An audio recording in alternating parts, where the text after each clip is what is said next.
Hi guys, in today's video I'm going to show you how you can use Amazon gift card to buy another gift card.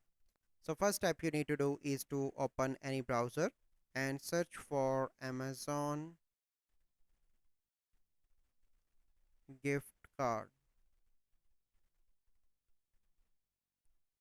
Click on shop Amazon cards. So let's suppose I want to purchase this one. Select it,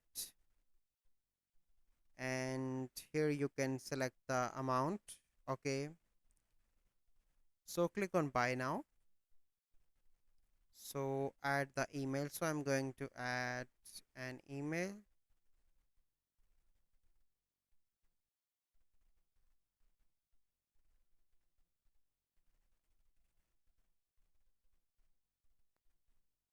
Here you need to add from. Okay, click on buy now, and on this page you need to sign in. So let me sign in. So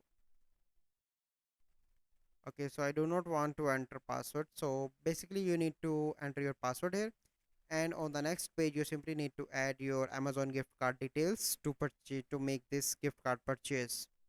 So this is the process. I hope you find this video helpful. If you find this video helpful, must like this video, subscribe to our YouTube channel for future videos. We'll see you in the next video. Thank you. Have a good day.